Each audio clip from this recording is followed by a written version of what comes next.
Ho, ho, ho! Wake up, gamers, because you're listening to the Big Think Dimension with Dan and Bob Video Games. There are no winners here, Bob. You just pulled us all into the losers column with you. Good. KZ, excellent. I say words. And Mr. Feel. 3 digits. Before we get to 4, we'll be dead. Here on GigaBoots. Hello, everyone. Welcome to Big Think Dimension number 100. We're going to hollow out this planet and write it through the universe of podcasting. I'm very excited to be here. I got anxiety writing the document. When I went, oh my god, we've done 100 of these. Oh my god, this is, I think, the 69th one I'm editing. Yeah. Ooh. Yeah, it's a lot. It's a hell of a lot. Hey guys, we hit 100. That means we can syndicate the series, right? Yeah, that means we're rich now because we'll Yes! just keep playing old episodes of We're Big Think Dimension on syndicating it and TNT. canceling it just like Disney does. Hey, this is important. We can finally syndicate the show. And someone's like, oh, great. The episode where they're like, oh, good news, Skullgirls. Oh. Yeah, they'll be very excited to hit that arc. No, we'll edit that part out for syndication, like how they always cut jokes out of certain episodes of The Simpsons for time. Oh, yeah. And then we're going to Every time we have ever been wrong, it's just edited out. Edit out every episode where we were optimistic about Dragon Ball Z Kakarot. God, is that a good idea? What moment? I'm going to re-upload. I think that's like multiple episodes. I know, that's bad. We were super... Also edit out every time I was optimistic about Fairy Tail. Oh, man. Or optimism about, I guess, Cyberpunk. Maybe that I'm one sure will eventually Cyberpunk will be fine. great in 6 months, just like every massive Western RPG. How does this keep happening? We can't keep letting them get away with this. It's impossible just to keep delaying the game. It's impossible. It's impossible to ship a finished product. It's just the nature of modern game development. No one out there can ship a really large open world game that is polished, beautiful, and doesn't, delete your save file. No one can do that. No one's ever done. Well, at least we're able to ship a very large podcast. Last episode was our longest one, not counting episode 2, one that featured emails. I know. How unhinged. We used to do that at the end of these. It's a good idea until you realize we love talking. Right? Became a bad idea very quickly. It was like, oh, wait, no, it's us. We're doomed. Yeah, the old plan where we would record this on a Thursday evening. Mm-hmm. You would edit it all night, upload it Friday morning, go to sleep, and wake up to stream. Yeah, that was... We had really optimistic ideas. that was a little unhinged. Not sure what we were thinking there, but oh well. Honestly, everyone, I'm there aren't words to express how shocked and delighted I am that we have people who would even listen to 50 of these, let alone 100. So thank you, everyone who listens to Big Think Dimension. I enjoy talking about games. I find these co-hosts very funny and insightful because I don't play the same games as them. But I did play some games this week. I'm just so happy. It all worked, man. It's all come together. I was looking through the playlist and just going, we made it. We made 100 of these fucking episodes. Yeah. I'm looking at these titles. Episode 2, That Pitchford Magic. I think you can guess what the ad episode was about. I have no idea. Could be anything. Should have called it Trips to Medieval Times. Episode 10, Frieza has shitty grandma energy. That's true. That's true now as it ever was, you know? Pound Sign Freaker Gang was episode 16. That has had some staying power. Yeah, we're still hashtag winning.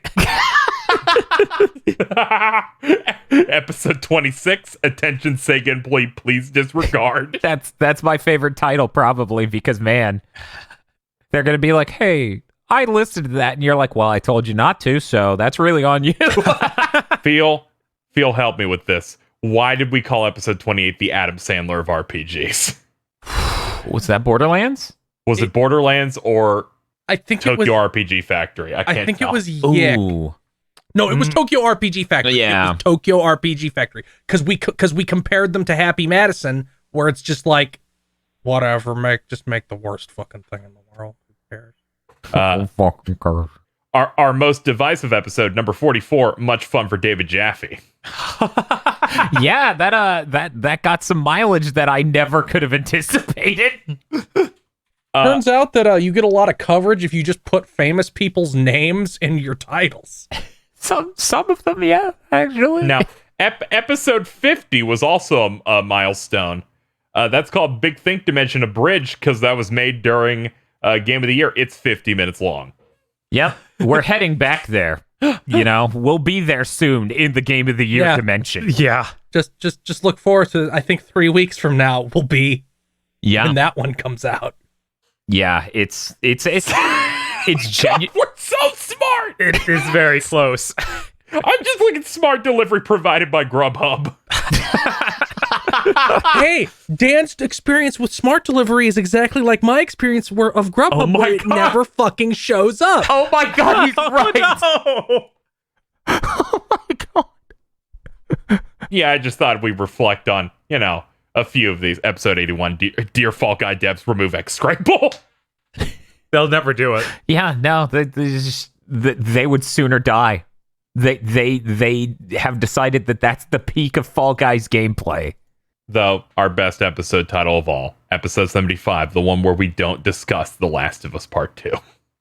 Yeah. Hopefully that'll be all of them going forward forever. Some games I feel like, all right, it's had its time in the sun for the year. Now that the year's over, it will never come up again. No, before the Game Awards happened, I had someone point out to me, hey, notice how literally no one talked about The Last of Us 2 until the Game Awards came up. That game shipped, everyone had words for a couple weeks, and then it disappeared. And so I'm confident, we're never... Yeah, it's just going to disappear completely again. One day after the Game Awards, it went away again. Mm-hmm. Yeah, I would occasionally see people still, fight the good fight, those dastardly gamers that dislike that game. But aside from that, I think it's just going to disappear. The only time I saw a resurgence is when Nakey Jakey made that video about why he loved the first one and didn't like this one. It's a really good video. That's the only time I saw it pop up. But yeah, there you go. Did we have a food that we need to do a spoiler cast on, or is that... we covered that last week. Oh yeah, fuck, we had a McRib. Did the rest of you guys eat the SE Grocers brand Spam? No. Why would they ever? Good. You took my advice and did not. Bob, how will I go about importing Winn-Dixie brand Spam while I'm halfway across the country? I don't know. Can we move on? I'm just thinking about it coming in water is making me genuinely nauseous. We need to get out. I'm hitting the eject button. Talk about video games. Oh, yeah, sure. I played Trials of Mana. I'm doing it in my roundup for Game of the Year. I got to make sure I play the best and brightest. You trying to upgrade your class?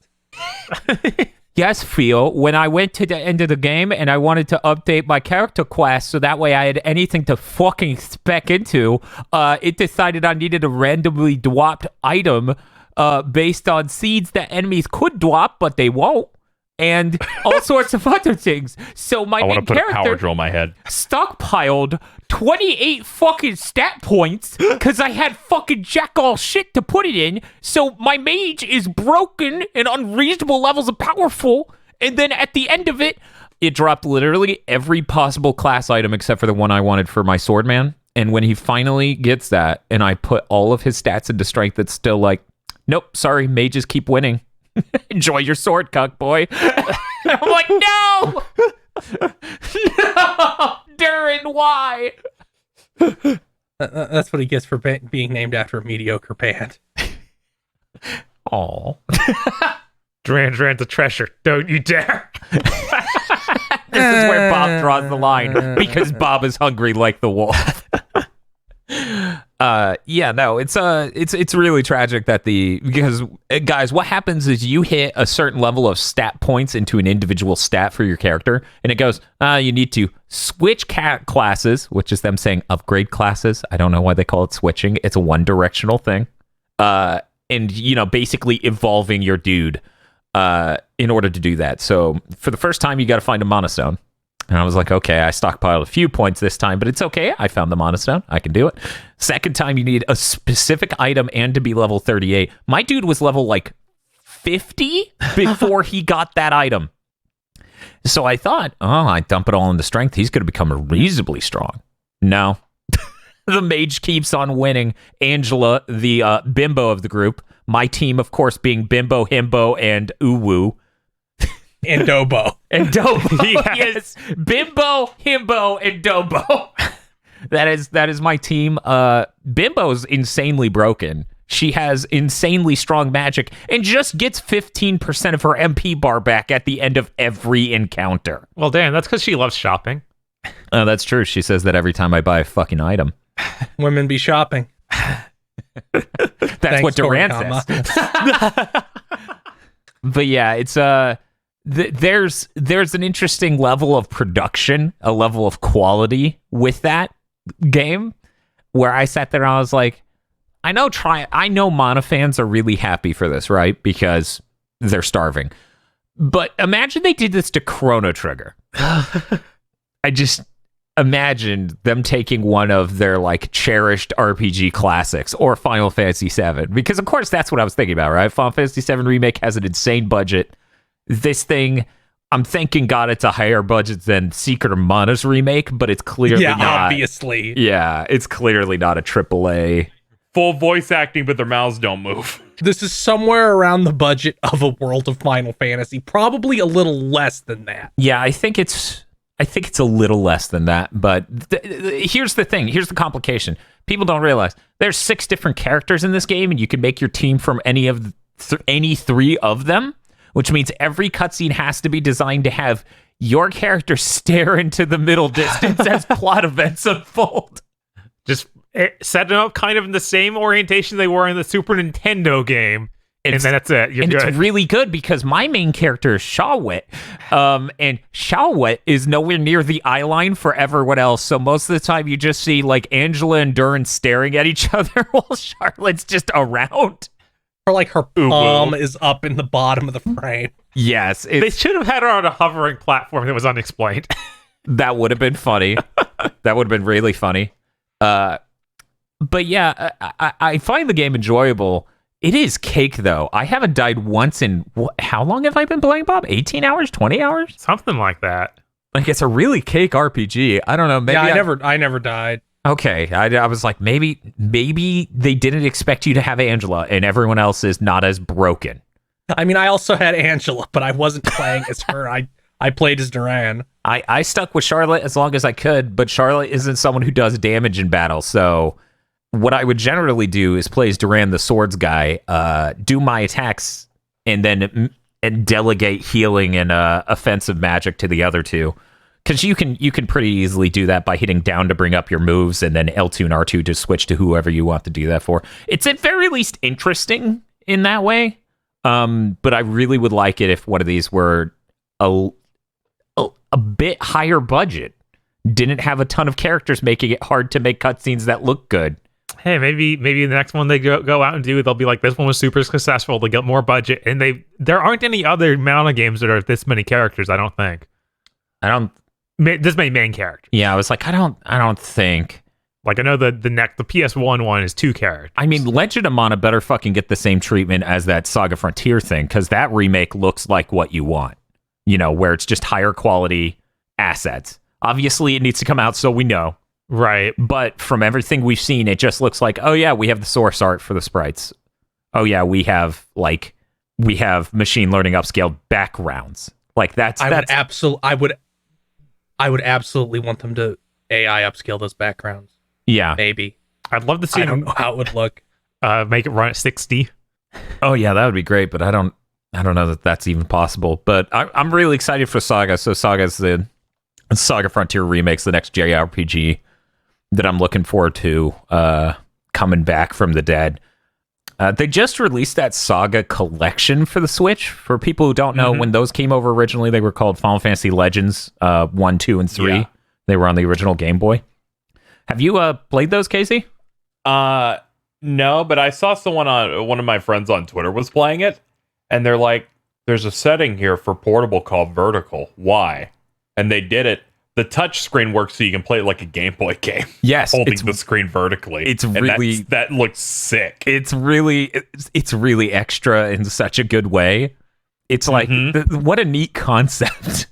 Yeah, I was like, is this just like a portrait phone mode? Is that why it's here? And it's like, oh, it's like a Game Boy now. That's cute because they have like the frame and like the buttons on screen. Yep. That's a lot more fun than I thought they would have with this collection. I thought it would really be bare bones, but we saw Vox play through it as well, and they had like speed modes and stuff. Yeah, it does this really neat thing I haven't seen in any other collection where it has a speed up mode, but it doesn't speed up sound playback.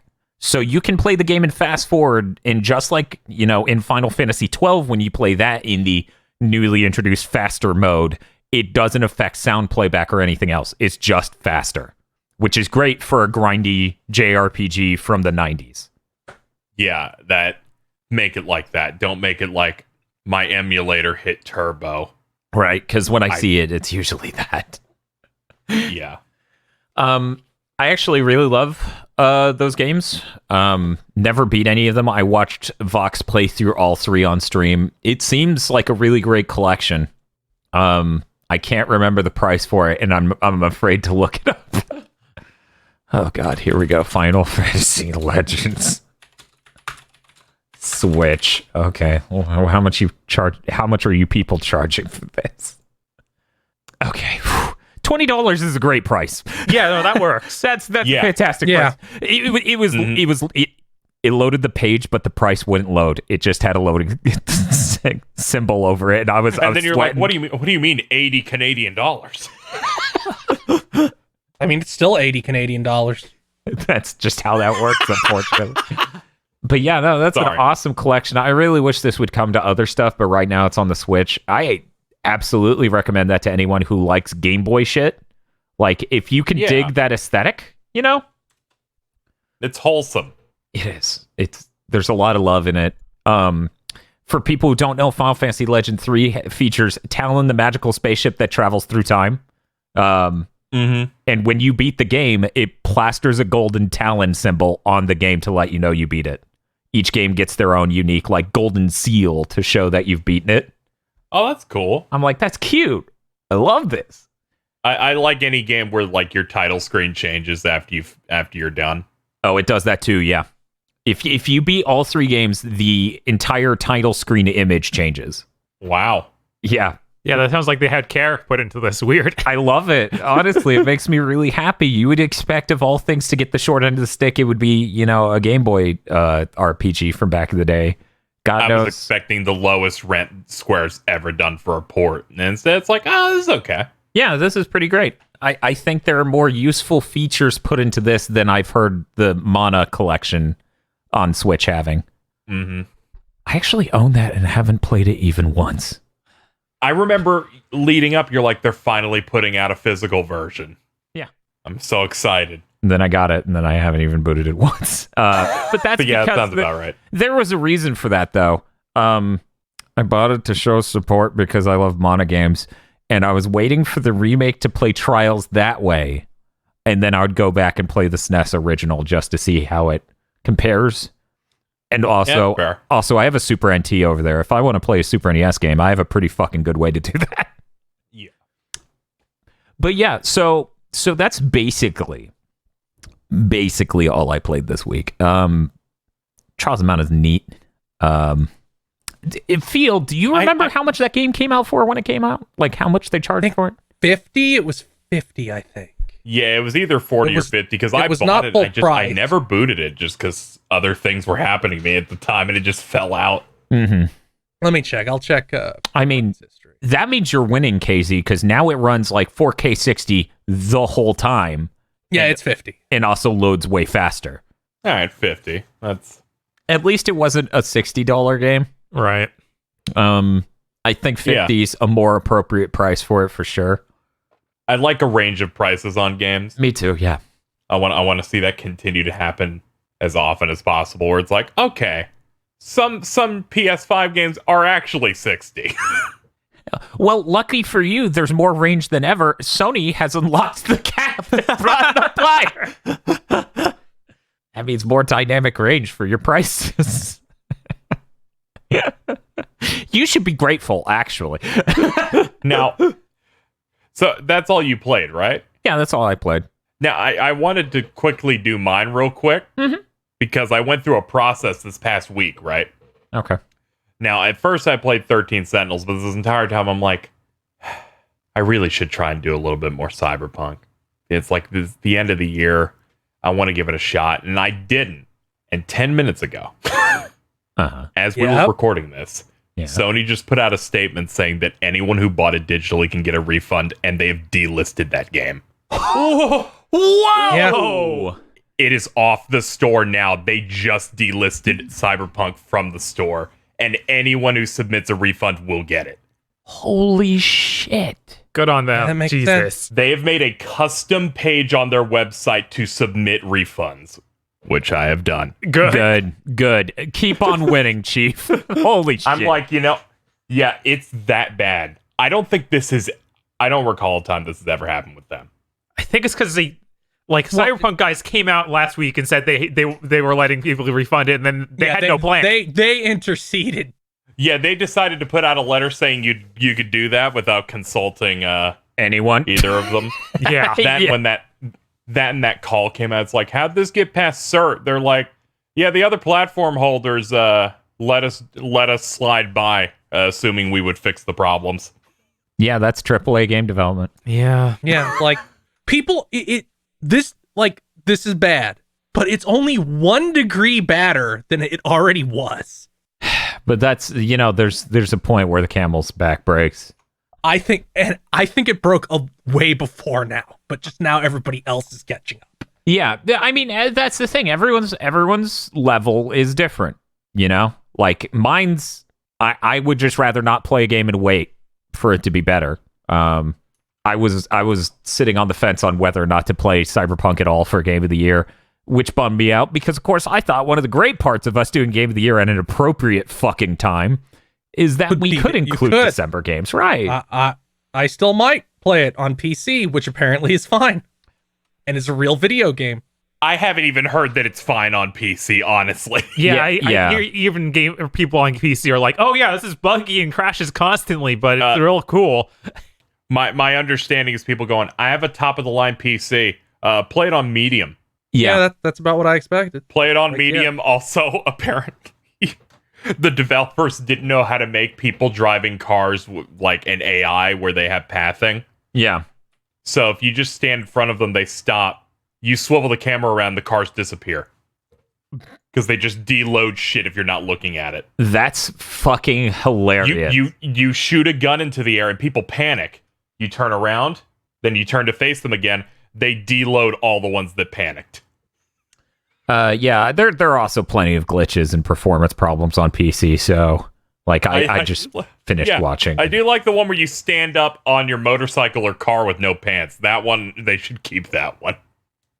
I like the one where the trees dissolve into liquid. I saw one where just little baby trees spawned everywhere on textures. Yeah, the liquid tree thing was really unreal.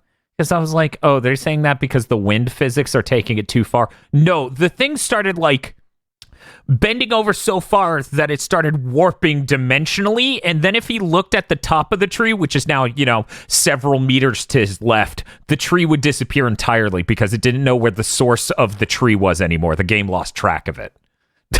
This was on a high-end PC rig. But yeah, the game seems neat. Yeah, it's I just... It's a shame it won't be out for another year.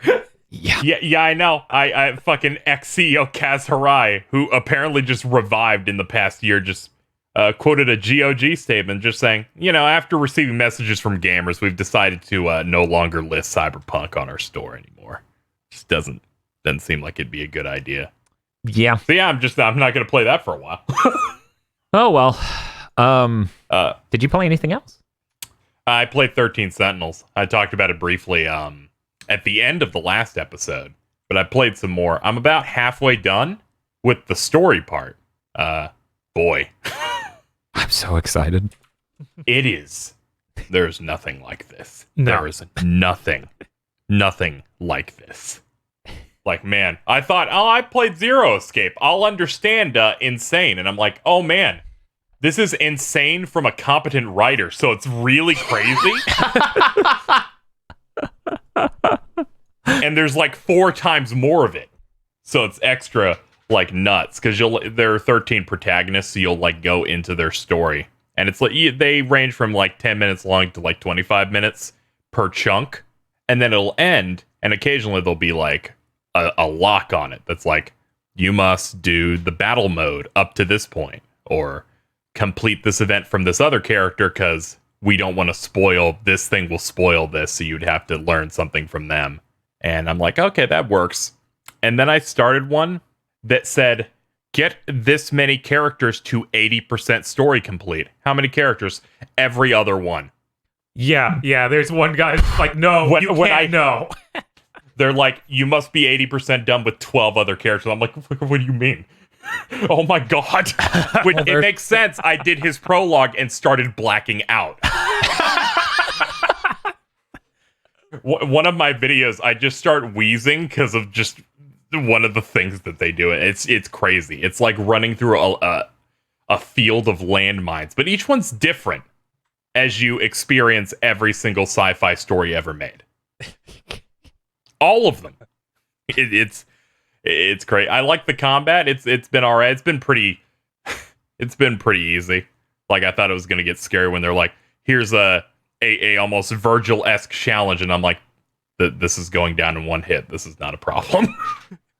Though I have refused to, when you do the battle, you do a wave and then you move on to the next wave, and they go, these people were in a battle. Their brain is now 50% at capacity.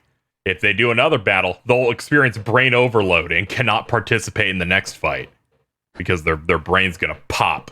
That's armchair and yes, and you could choose to heal them, which will reset everybody, but you lose your streak bonus. Yeah, you can't lose that. Which meant I'm never doing that. And I'm like, okay, we just got to base, my strategy off of these people are going to be out, and I know there's a boss on the 5th wave every time. So it's like I just got to position characters properly to get them ready for certain things. Yeah, that game's great. Like, I'm not even all the way done, but that's hitting my list really high up the list. It's been wonderful. I also found Feel's Twitter avatar in the files of the game. Yep. And blacked out. I just scrolled when I was off recording and just screamed. Where I'm just like, why? Why is he here? What did I do to just fucking deserve this? Just running into him. I'm trying to find it. I'm just posting it in here, which is just tweet posting. It's not in the main game itself. It's in one of those like extra file menus. It's really good. But yeah, that's it. I haven't had time to play anything else. Word. Yeah, that actually is the next game I'm covering on my backlog for Game of the Year. Yeah, I'm still gonna get to that one. Super cozy. Hey Bob. Except Hey. my brain's being attacked. What have you been playing? I've been playing an insane amount of Hades. Okay. I think I bought it 3 days ago, and I'm at 28 hours. Ooh, that's shit. a lot. Yeah. That's about how it goes, though. Like, the day after I bought it, I was like, all I wanted to do is play Hades. So yeah, that game, it's, people don't know, it's a roguelike where you are trying to escape Hades. It's a action-based combat isometric game. It's pretty neat. You have a bunch of different weapons to choose from, like you get a sword, a shield, bow, spear, all sorts of things. And it's just about trying to get out. And as you go through, you get different bonuses each time. Like, they're all randomized bonuses, so you'll be seeing like every god from Greek mythology shows up with different set of bonuses. Like, oh, this one alters your attack in this way, or this one alters your special attack in that way. I like it, but I feel like it might have too much randomness to some of that, because I feel like sometimes my runs are bad because it just would not draw me a good attack upgrade or a good something that pairs with the weapon I'm using. It also attacks my brain spiders in this way of, well, that that bonus is good. You should pick that. But this other one, it fills out a list at your home base if you pick this one. So those lists are super important. The rewards are so good. Some of the rewards aren't even that good. But I feel like some of them are good. Are not that good. Yeah, it's like 100 gems. It's like, I don't even care. Oh, I was so far in that all the rewards I was remembering is like 1,500 gems. I wish. Yeah, so it literally was like, okay, I got to the final boss. I was probably 15 hours in. And then I feel like because of a mix of my own brain spiders and my just bad luck draws, I didn't actually beat that boss for another 10 hours. Yeah, that's how it go. I got to him way before I actually beat him. Yeah, and I haven't felt such a level of despair than when I beat him up and I'm like, why is it 2 phases? Yeah, no, I wasn't expecting that either. Why is it 2 phases and why is it immediately the fucking worst? But yeah, then I started doing the stuff after the game ends, and it's like, hey, more lists, more. I like those lists because it gives me more Titan blood, which I desperately need because it's hard to get otherwise. Yes, it is, but it's just like, hey, you'll be playing this game forever. I don't know if it'll ever end. Yeah, and that kind of puts me into despair a little bit. Like, I looked it up. It's like you got to clear it, I think, like 10 times. Oh. It's like you got to do like some to like get the story ending. All right. Oh. That's going to be rough. Also, it's constantly every time you go to the dungeon, it's like, hey, this weapon has bonuses. You should use this weapon. I'm like, okay, maybe I didn't understand that weapon last time. Maybe that weapon's actually good. Uh-huh. It's not good, though. Oh shit. You tried. What weapon is bad, Bob? I feel like the fists are real bad. Yeah, I don't like the I fists, hate. and I God don't like. damn it! That's my favorite one. I hate the fists and I hate the shield. Yeah, the fist and the shield are the hardest to get to work out, and sometimes you get different upgrades for the weapons that make them build out in different ways. So, like for the shield, I was like, okay, I don't like the basic shield. I'll try this shield upgrade that makes it like round trip from Devil May Cry, where I show it out and it just stays out there and hurts them. And that ended up being terrible. That run was trash. It was the worst run I maybe you ever had. Yeah, it's real bad. Yeah, I stopped playing in the hopes of a console port that would come soon because I'm like, God, now I have to play with mods that make it harder. And I'm pretty sure the final version is just they make the boss 3 phases. And I'm like, oh my God. Yeah, I mean, even the upgrade that lets you upgrade the bosses, like I tried that for the first boss, and it's like, okay, first boss normally is you fight one Fury, and it's a different Fury each time. There's these 3 ladies, it could be any 3 of them. The upgrade version, all 3 of them show up. And you have to fight them all at once. Oh, God. And it's the best thing about the story in this game is that they write for every single one of those instances. Like, I've played it for 28 hours. I don't think I've heard the same dialogue happen twice. I believe I'm there's genuinely just scared it never loops back. Yeah, it's kind of insane. The only thing I've seen loop back, I talked to the dog and pecked the dog every time. Those started looping. That's been it. Yeah, it's because every developer there are the actors, so they just walk in every day and just say some words into the microphone. Really?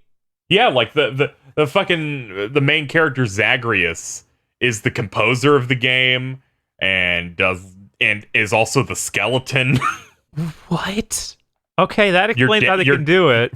But also they're good actors, so yeah, like fucking Hades is voiced by the dude is in all of them who has the good voice, like who's the narrator in Bastion and everything. Is Greg Kasavin? Yeah. Is he voicing anyone? Do we know? Yes, I don't know. He's who? Oh, he's the tired goat. Got it. Yeah. He's a little squeaky voiced guy. You know, that's pretty good because all I saw from him is just he was mainly on the writing side because I watched No Clips documentaries because they did embedded docs for Hades, so you kind of see like their process going. throughout, including like arguments they got in of like how they should animate doing the gun, where someone's like, this would be faster, and they're like, no, this looks stupid. The way this animes looks stupid. You're not doing it like that. I guess I should bring up how it looks. I'm playing in 4K on my my moderate PC. It actually runs it really well. Ooh, PC, PS5 port place, so I can play it in 4K. Yeah, no, that'd be great. Mainly because then I I had could do that I guess 120. I could do that on my PC, but I don't like hooking up the PC. Bob, do you know what your graphics card is? Isn't it a 1060? Yeah, I think it's 1060, so it's nothing new, top of the line. Right. But Bob's got 8 gigs of RAM in his PC. Yeah. I only found this out the other day. Yeah, but it runs fine though. Yeah. The weird thing is the backgrounds look immaculate at 4K. They look great. The character sprites all look really bad. So it'd be cool to see them actually like do a full next gen port and add in high res character sprites as well. I doubt that'll ever happen, but that'd be really cool. I really do want this to come to PS5 because playing it wired controller and having to deal with the sound of my PC is not ideal. It's okay. So, you know, I got the Mac, right? And the Mac Mini is silent. So this room between that and the two PS4s, well, one PS4 and PS4 Pro getting swapped out for PS5, room's been way quieter. I'm over here working on stuff and I hear a sound I've never fucking heard before as long as I can tell. And I look around the room confused. Bob's playing a video game on his PC. Someone choking a dog? At least I moved it to the SSD, so I don't have to deal with the sounds of my dying hard drive. Going, I'd like to imagine Dan's like, is there a Mac version of Hades? Can we just buy you a Mac Yes, Mini? I think they announced a Mac version of Hades cool. like, today. Neat. I'm not saying this thing's a gaming powerhouse. In fact, it's probably weaker than Bob's 1060, but it's really neat using a computer that's completely fucking silent, an experience I've never had. Yeah. Even laptops are noisy. Yeah. But I would also like a PS5 port of Hades. I'm glad that They did say they were working on one, I think. I'm glad they already got that file transfer stuff worked out with Switch. So whenever that does happen, it'll be a smooth thing. Don't want to. I'm looking forward to it, like it coming out and it works. And they're like, yes, you can get them from PC to PS5, but strangely, PS5 saves will never be able to move anywhere else for the safety of the children. Be so bad. I could just see that shit happening from space. Yeah, it was really nice seeing Bob play that on like his PC outputting at 4K because it looked so clean and there's a lot of really great looking art in that game. Yeah, didn't you see it running on Switch? Yeah, it was really, really blurry and had some real performance issues. So at least seeing that the PC version does have some higher resolutions, it's pretty nice. But really though, just port it to PS4, PS5, or Xbox. Well, actually, we have some news to talk about later. I guess porting it to Xbox doesn't do dick for me, but that's a major gaming news. World of Dantopia. Yeah, that's great. You playing anything else, Bob? No, that was really it. I spent way too much time playing that. Okay. Hey, Fee. I fell into that hole too. It was crazy. I played a bunch of Crash 4. That game's really neat and looks really good, but it makes me upset. Just because it just doesn't feel good to miss boxes. Yeah. I did also play like 2 level or like a whole stage of Crash 4, a whole set. And I had the same experience of, oh god, every time I finish a level and I feel like I'm being incredibly diligent. It's like, no, you missed 10 boxes. I'm like, I'm done then. I spent the whole level. Like I played the trilogy and I just spent that time with anxiety of like, what if I missed one already? Yeah, that's why I hope they make one of these, but with Spyro, which doesn't give me anxiety. Yeah, I feel like, because I also am a fan of Crash from back in the day. I feel like this one's even worse about that sort of feeling and anxiety and demotivating factor than any of the other Crash games. I feel like Crash 4 is pretty severe when it comes to this stuff. That is really literally bad. why I stopped playing too. It's really bad in the sense that up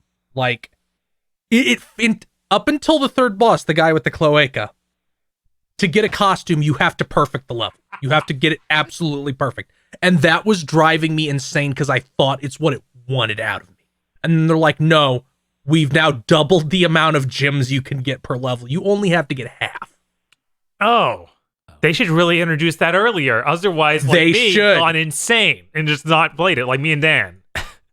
Yeah, they and that feature backtracks. So the previous levels also get double the gems. So if you want a specific skin, you can go back and get that like that. And it's way easier. Huh. That's weird. Yeah, I have no idea why they didn't have that in is the first boss. Weird. Totally bizarre. I am going to play a little bit more of that before Game of the Year, but it's not on the top of my list. I played enough of it to know that it wasn't going to be in my top 10 and it stopped. I'll come back to it someday. Yeah. I already had to do that to one game I was somewhat enjoying, where I went, you're not making Game of the Year. I'll see you in the future. I finished Bug Snacks. I really appreciate how the last 30 minutes of that game is a different video game.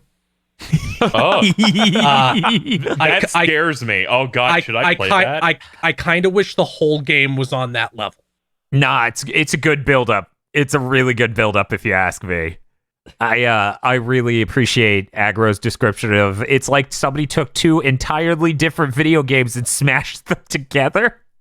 And I can't speak for Agro, but I assume he means tonally because, yeah, it's pretty good. I enjoyed the ride that was Bug Snacks. It's a really solid game. Yeah, it was a lot of fun.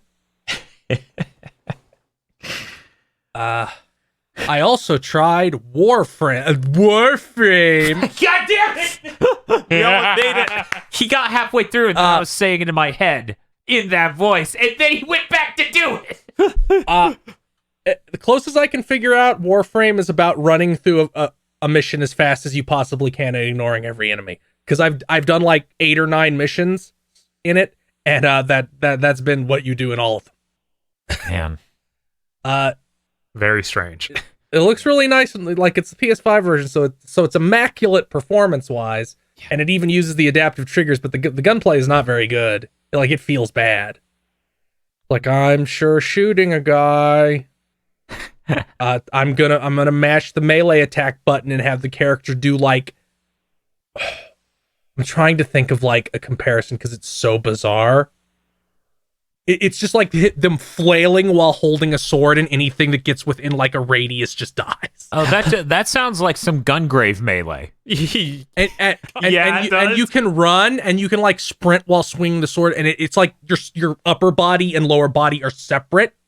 So your upper body's just going nuts with the sword, and your lower body's running. Oh, that sounds like Guns of the Duel. I'll probably play it some more, at least for a while, because people are like, oh, it gets so crazy. Look at like the flying and stuff, and I haven't gotten to any of that. So I'll play it to that point because it was free. Who cares? Right. I got a 50% off coupon, which technically means it was free on the free currency, but I didn't use it because I'm like, I don't know if I even like this. I won't spend any money. I also checked out Destiny 2 because it got its next gen update. Yes. Oh yeah. I guess how it opens now seems really bad and boring because it's just like you're in like a destroyed factory, shoot some guys. Now that's pretty weird. Okay. I'm pretty sure the destroyed factory, because I saw other people like stream it. That might just be like the first level of Destiny 1, but they put old Destiny stuff in there. They're just making you do that. So I think they just make you play Destiny 1's intro again. So wait, Field, did you spawn like a field of broken down cars and go into a little factory next to it?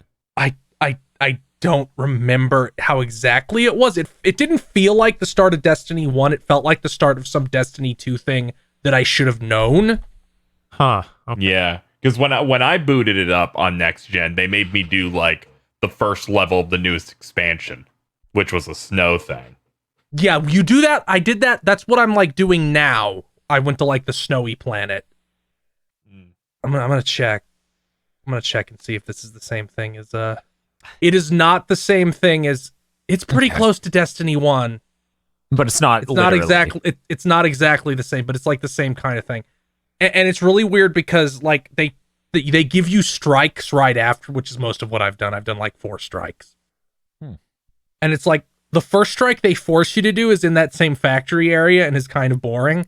And the next one I got was, I guess it was the Taken or whatever expansion. Because it's like, go through like this immaculate set piece with a bunch of portals and shadow monsters. And that was cool. It feels really good. It's a really good feeling shooter.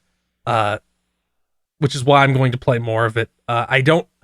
The RPG mechanics are like, not the RPG mechanics, but like the loot mechanics are so in my face immediately. It's making me bounce off. Because I can handle the loot treadmill when you don't immediately drop me onto it and don't even hide it at all. Because they start telling you about your recommended power level and how to get better loot instantly. Weird. I guess that they just got feedback about people not knowing how to even get better. Because I know like 1 in beginning, or 2 original didn't do anything like that. Yeah, it did. Like 2 original, it was just like, you only kind of like try to figure that out after you finish the campaign and you're going. And then they went, our audience is all of the crazies. Well, let's try and get as many new crazies as we can. Just show them the insane loot stuff. Also, that first area is just kind of bad. Like, it feels like a bad MMO area. Yeah. Or it's like, let's do the quest where you go to this point and stand in front of a console and then come back. Maybe there's a couple enemies that spawn, and there's other players running around also in that area that are shooting enemies. It's like, the Destiny special of my ghost is gonna scan something for 5 minutes. All right, shoot some Vex. Yeah. Oh, this is very interesting. You wouldn't believe what happened here. Apparently, this race did this thing, but why would they do that? Oh no, a 3-wave set of enemies. Defend me, Guardian. I had to do that twice already.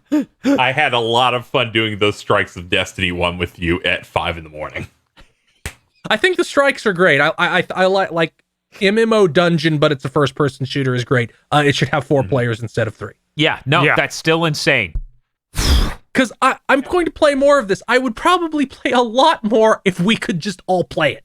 Right. Yeah, I was listening to a video about a different game, and they're like, here's this Destiny-like, and it was going to bring you in with your team of 4 players, and I'm like, of all the games, why did it have to be Anthem? To be the 4-player Destiny-like. Maybe that's what broke it.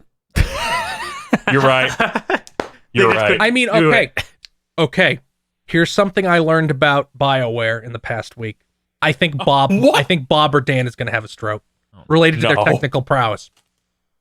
So, in Dragon Age Origins, there is a character named Sten. Sten is a Kunari, which is like a big, like, tribal-esque race. Kunari are supposed to have horns, and they do in every game after Dragon Age Origins. Sten does not have horns, because they couldn't figure out how to make horns work in Dragon Age Origins. So they had to make up a reason why this specific member of that race did not have horns. Jesus. Fantastic. That's so bad, I can't even believe it. That seems farcical. You don't even animate horns. How does it not work? They couldn't work it out with, like, armor. Oh my god. That's so sad. That's funny as hell is what that is. Just don't let them wear helmets. It's that easy. It's really bad. It's great. I don't know what you're talking about. It's really bad. But yeah, that those things are all I play. Oh, okay. That's all you played? Yeah. Well, I guess we should, for the 100th and Genshin Impact, time. but I don't need to talk about that. No, Just you don't. Always assume. Well, then I suppose that means for the 100th time, we need to thank the Podlords. Oh, I'm not surprised anymore. Fuck, it's the Pod Lord. I'm just looking at some old friends who I sure hope made their names and avatars yesterday and not today. After we explicitly told them make it yesterday. No, they're making them right now, guys. Probably, but it doesn't matter. I'm not looking. Yeah, thanks to 44 minutes ago. Yes, I think they in fact might be changing things. We will see as we thank Danny Richardson. Danny Richardson. E. Lee Broyle. Yeah.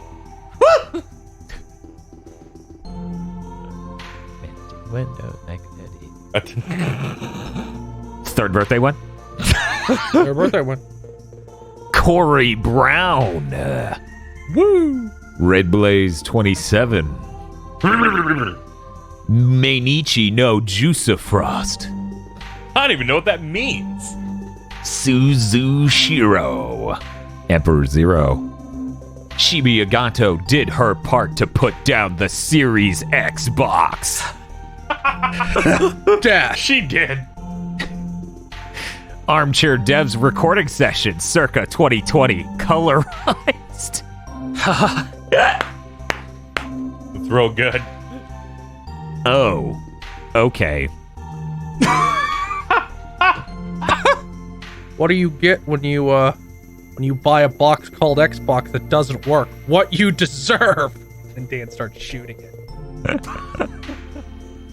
Congratulations on episode 100. You are now allowed to die if you so choose. Oh, thank God I earned my freedom. They also know about syndication rules. Gary, what you see?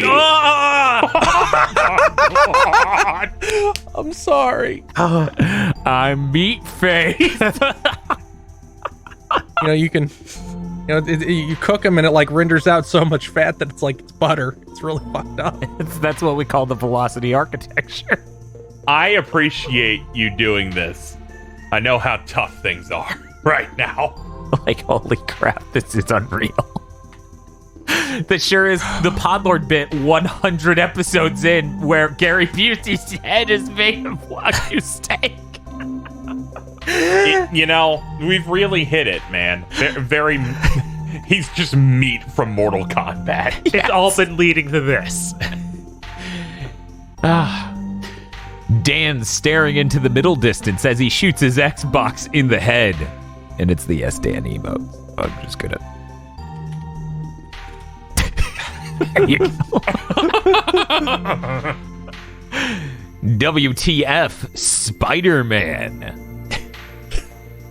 The tinker when Spider-Man lies to her.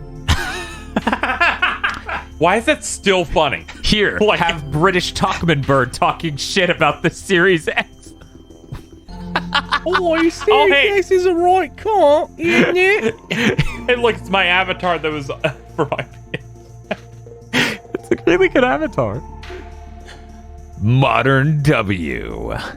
Hashire Soryo Kaze no Yuni Suki Mihara wo Padoru.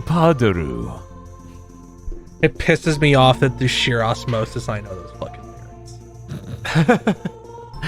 DFW3K congratulates Big Think Dimension on 100 episodes. Fuck you, Podlord. Here we go. X-Docs shipped Droke-Docs named X-Docs, so I shipped X-Docs and Droke-Docs named X-Docs so they can ship me a Docs named X-Docs. See, you couldn't fuck me up. Is this a fucking reference to Doug? They swapped all the B's and D's. Because all I remember is that Doug has this thing where he's trying to learn how to talk with a puppet. And the book that the ventriloquist book, he's saying swap D's and B's. Oh my God. So he starts going, da-doy-dot-da-dasket doll. It's like you awakened that part of my brain that remembers Doug episodes. This is terrible. I don't know if that's what they were going for, but that's all I could think of. That's probably it. Dan, ending a box called Xbox Video Games Life with the help of the community. Happy 100th, y'all. Money Hammer. Money from really chat. good. That is really good. Santi Kunai. Happy holidays, everyone. Please stay safe. KC. A Tonberry adopted by Masahiro Sakurai. It is now his son. Tonberry, please laugh at my jokes.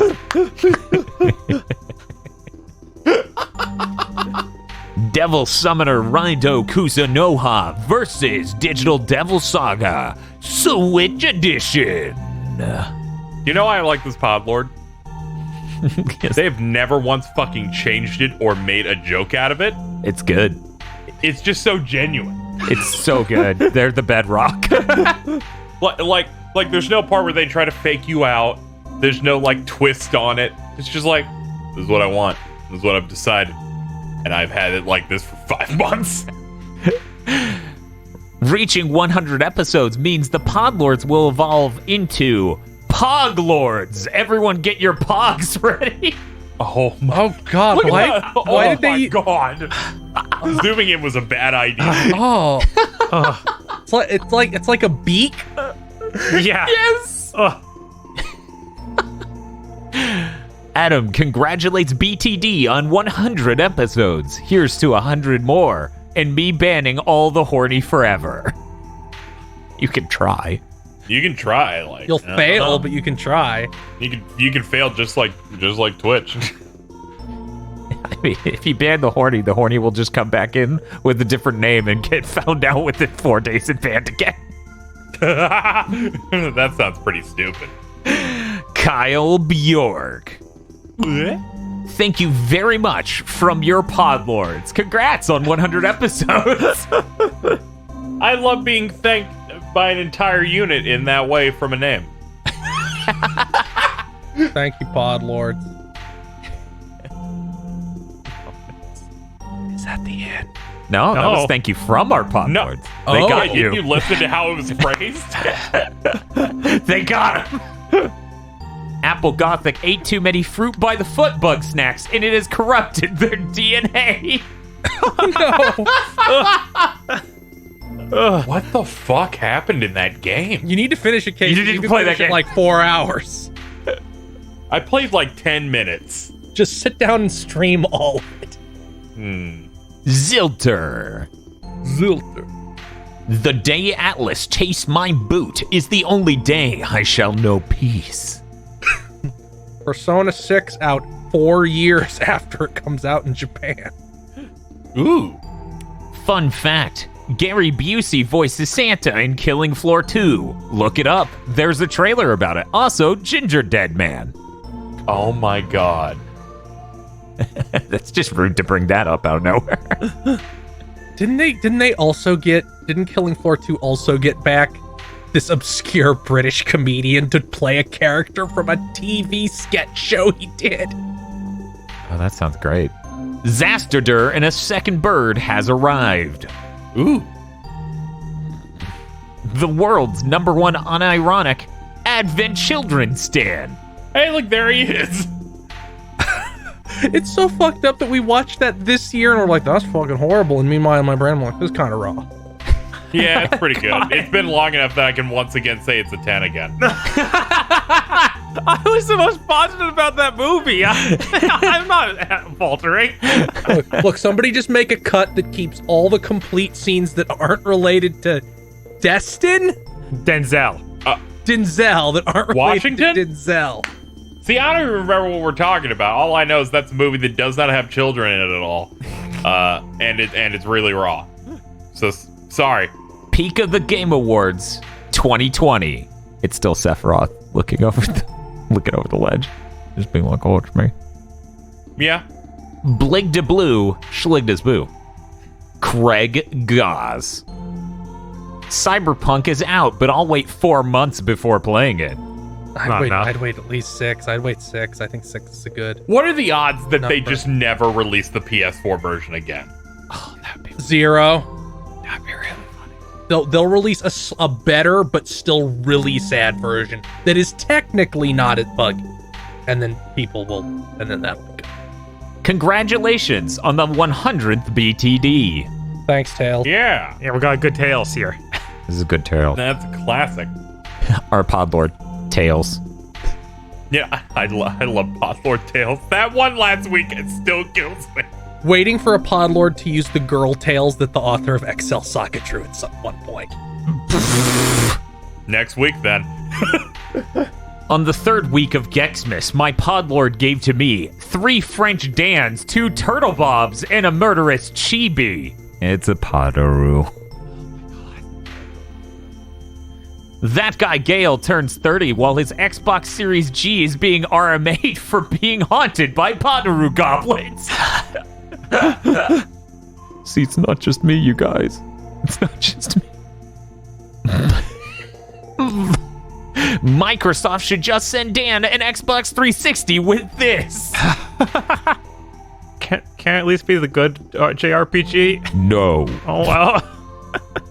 Never. You know, it's occurring to me now. They delisted Cyberpunk. Finally, Xbox has an exclusive. Jesus Christ.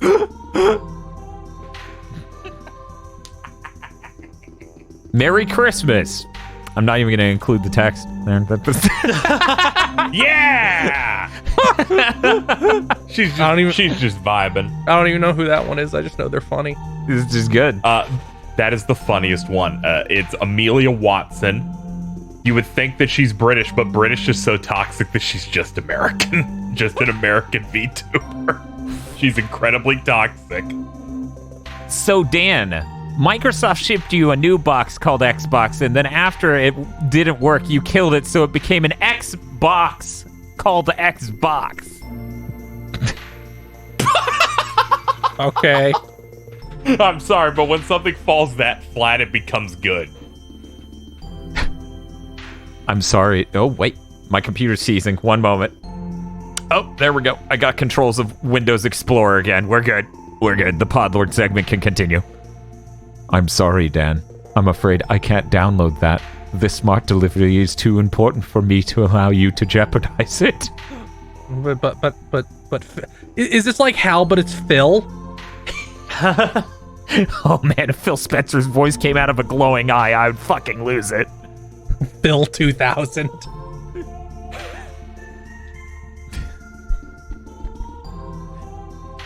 Ton Burgel, the store that is approaching your PC. Oh my god. I love Ton Burgel. How are there so many Tom Berries now? They're spreading. Oh no. Darth Malthus, aka Karasuman. I ran out of unique sprites from Good Games, so here's the one from Netflix. Oh my god. Excuse me? I wasn't gonna post it, but I feel like I didn't even know. It's worth it. Okay, here we go. What? Oh, right. That's a very different. Anyway. Huh. Okay, there we go. Bingo Guy upgrades to Podlord. Thank you very much to our Podlord. Thank you, Podlords. Thank you, Podlords. Thank you, Podlords and Walter with big chin. Thank you for smirking. And if you'd like to become a Podlord, you can go to our Patreon at patreon.com/gbpodcast. For as little as $5 a month, you get access to many benefits, such as early access to Chugging Bleach and Mondo Cool, our 2 anime review podcasts, Cursed Content Club commentary tracks, so you can watch bad movies with us, Cursed Content by Committee, our Patreon exclusive Cursed Content show, which also comes with a commentary track, and extended armchair dev pitches where we get to reveal all the ideas we didn't get to reveal during the episode because that's how it's structured. Thank you, KZ, for the compliment while I said the spiel. That's patreon.com/gbpodcasts. I feel like we're episode 100. Some positive reinforcement is in order.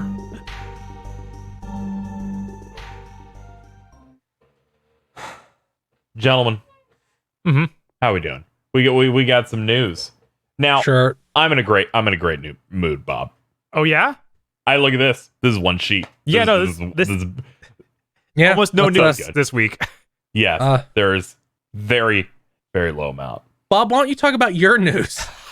Sure. I was about to say, I was like, let's lead with something very low profile. Bob. So, Disgaea Rpg, that's what it's called, is coming to smartphones in the West now, in next spring. This game came out in Japan, and I believe completely bombed and put the company in jeopardy. Yeah. They shut it down and then brought it back.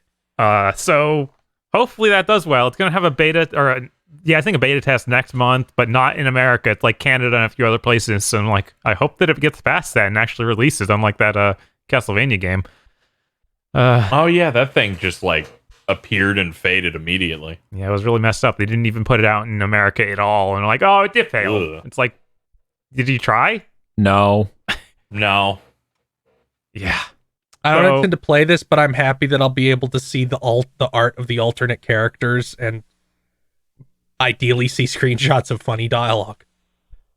I'll test it out and see if I like it, because I'll play anything with this guy on it, I guess. Like I just know enough about gacha games that I'm like, do you want to play it? No, I don't. I like looking at it. I like that one of the alternate characters is good Laharl. Oh, that's good. I like that. Let me try and find a screenshot of good Laharl, because I had one. Good person Laharl? Yes.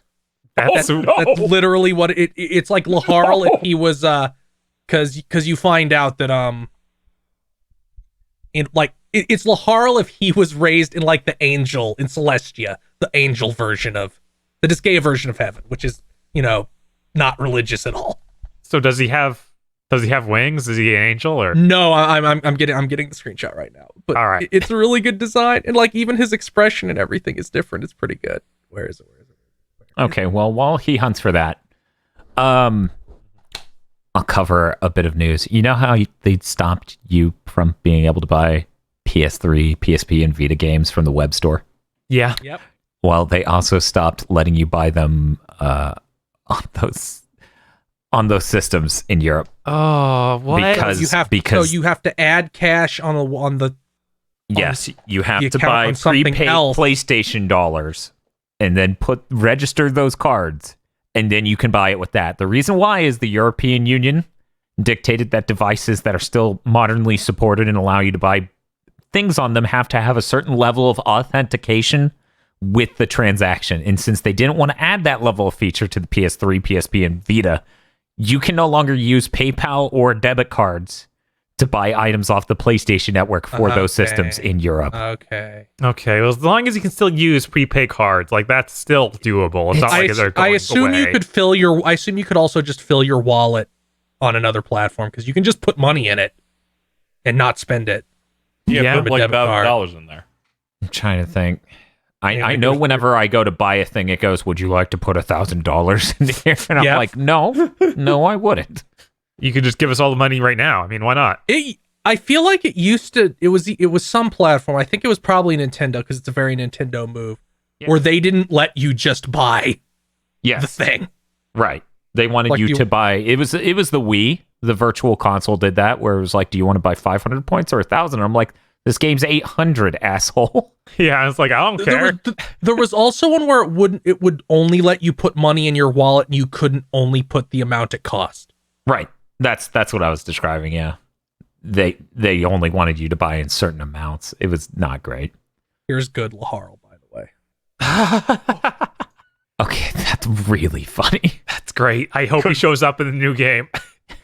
I like how good Laharl also doesn't wear a shirt. Of course not. He's never going to learn that.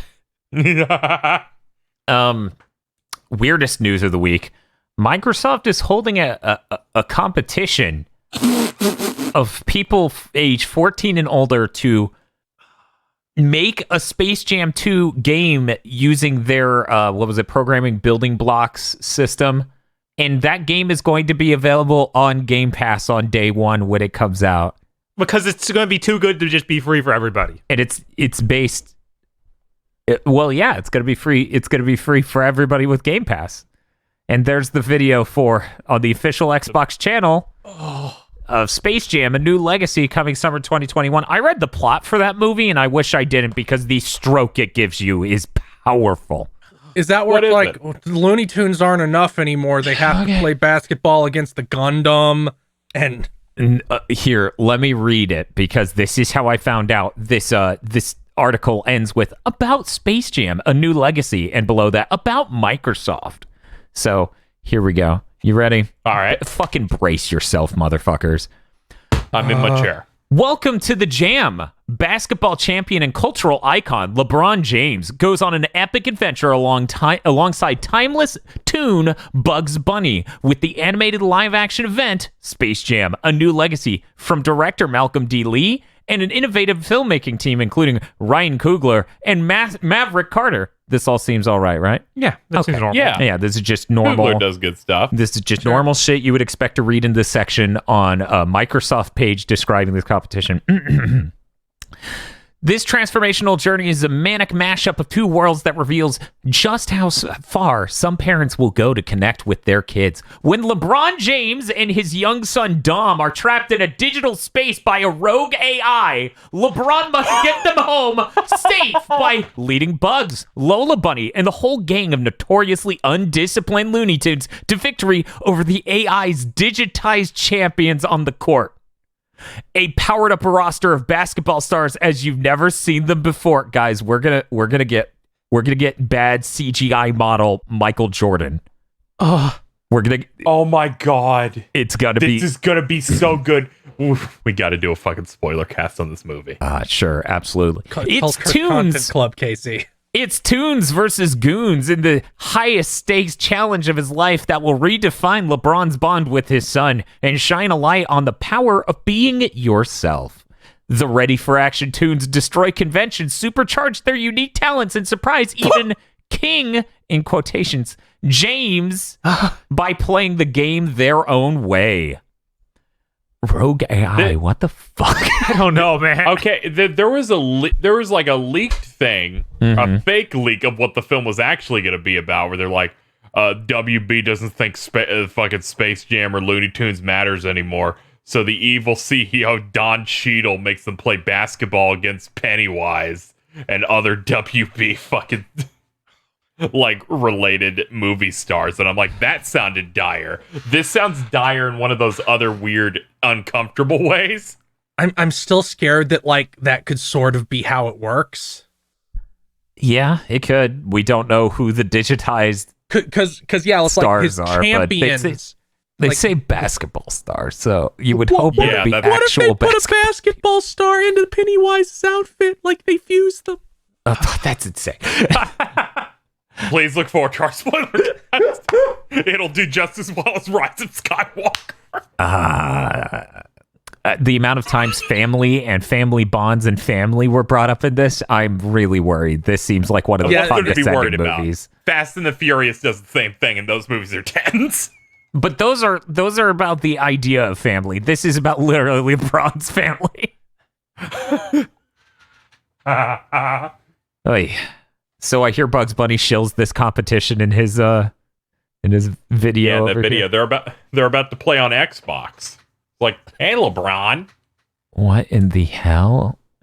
You didn't see the video? No, I didn't see the video. I just read the copyright and because I was having a stroke of like they're crowdsourcing a game for Game Pass, calling it like, because they even say this is like a charitable thing on their behalf. Like they're like, this is about our initiative to bring programming skills to over 2 million kids and such and such. Like, this is a charity event. I think they get to write it off as. It's really bizarre. Oh, fuck these people. Fuck these people. You know what you fucking get beside... You don't even get a Series X. They give you a Series S. What? Oh yeah, Bugs is using a Series S at his home. Well, that's the one for the family. They have higher profit margins on it.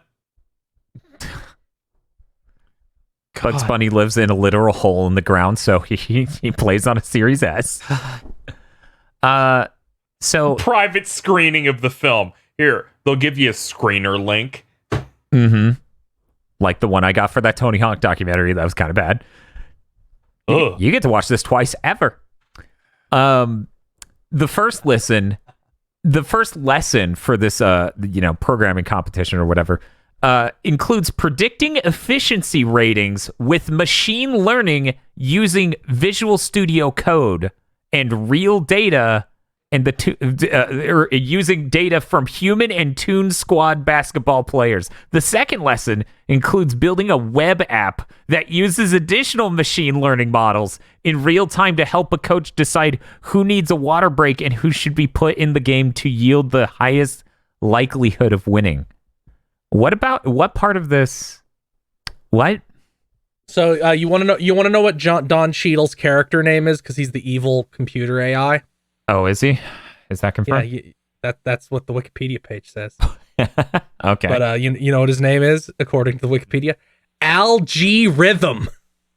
Oh, that's really bad. Please look forward. But yeah, to clarify for anyone who's confused, and then I can end this fucking news story.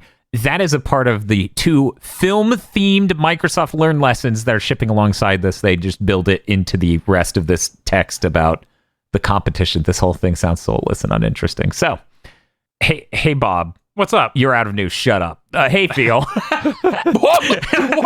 Okay, let's whip through some things. CD Projekt Red told probably the most laughable lie I have ever seen a company tell in my entire life. Okay. So, the Chinese game Devotion, it got delisted because there was a joke calling the president of China Winnie the Pooh. Okay. He doesn't like that. Yeah. So earlier today, Good Old Games announced that Devotion was coming to Good Old Games because it had been taken off everything. You couldn't buy it. And then CDPR through the Good Old Games Twitter account says, after receiving many messages from gamers, we decided not to list the game in our store. Gamers. The gamers just really didn't want that over there. The gamers. Epic Gamer Xi Jinping. Mm-hmm. That's why that's why I think it's appropriate that the gamers didn't want Cyberpunk to be on PlayStation. So CD Projekt Red runs Good Old Games? Yeah. Okay. Yeah. That's like how they got started, because they distributed PC games in Poland. Oh, okay. Cool. This is already isn't cool though. Yeah. Let's go on with another like social media-esque thing. Twitch says starting January 22nd, you cannot call people simp, incel, or use virgin as an insult. Two of those almost make sense. The other one just comes off as cartoonishly tone deaf. I mean, people are going to use... how long have we even had simps as a term? People are going to invent new ones. Yeah. Stop thinking you can police language, motherfuckers. Oh, the clip where they talk about it is really embarrassing. Oh, I didn't even bother because I like, knew it would just be pathetic. Because someone was like, what about, like context or like intent? And they're like, we can't base it on intent because, anything can mean anything. It's subjective. So why we're don't you just going to shut ban the it fuck outright. up? Yeah, it's embarrassing. It's so bad. Like, guys, I did a Twitter rant of how stupid I think the insult of virgin is. Even I wouldn't think, oh, banning it, that's smart. That doesn't make any fucking sense. Use your goddamn brains. And people are like people have the wrong trajectory on this. They're going with like Twitch wants to protect incels, which is not what I think is happening. I think a couple streamers, I can think of their names, but I won't say them for the sake of world peace. Thank you. I think certain big streamers had some complaint along the lines of, people call my fans these things and that shames them out of giving me money. Yes, that's what I assume this is. That's the only trajectory on this that even makes any kind of sense. And Twitch is stupid, but I don't think they're stupid enough to be like, well, we got to protect the members of our administration team. Yeah, no. Did you guys see the post? Use Twitch friendly language. Yes, I did. Very good, very excellent tweet. Very excellent tweet. In my world, simp is like a lighter thing to call someone than dumbass. Yeah, the only time I've heard it being used in an attempt to try and insult someone has been through people who donate to certain streamers. That's the only time I have, in the last 6 months, I've seen it used. Like most of the time I see it's somebody quote tweeting a picture of an anime boy and them saying, Lord knows I'll simp. Yes. Usually it's like, man, please please dick me down, Lelouch. Yeah, something like that. Yeah. As I said on Twitter, every fucking Silicon Valley company is run by people who need to do things to their platform in order to justify their continued existence at the company. So they will continue to do a bunch of different fucking things, ruining their platform at random. This is literally every social media, every platform. Fuck. Just pointing out, October, we found out about all the sexual predation and racism inside Twitch's Twitch's leadership. Don't try and tell me you give a shit about this kind of thing now. It's like if Riot came out and said they were trying to combat misogyny in the League of Legends tech chat. Like, fix your fucking company first. I might be crazy, but there's this thing that came out with OBS, which is one of the big things you're going to use to stream, where they're like, we have added a Twitch VOD track protection for DMCA. And I looked into it, and to my understanding, they're like, it's a specific track that your stream will always go through, but your recording won't. And it's basically them going, just make sure copyright material's never on this track. And I'm just like, okay, so really the answer is what you've been saying of just like, don't stream the bad thing at all. we have no plans on helping you here at all. Yeah, we have. Yeah, that's the other thing. Twitch is like facing an existential threat with this DMCA shit, with this RIAA shit, that could potentially kill streaming in a big capacity.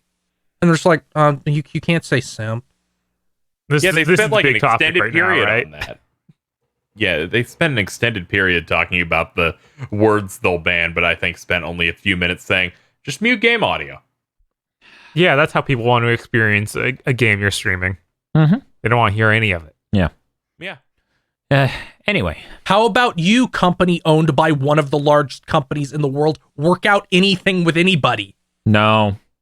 That's hard. It takes manpower. It probably wouldn't even be hard. It would cost any amount of money, which is what they don't want to give up.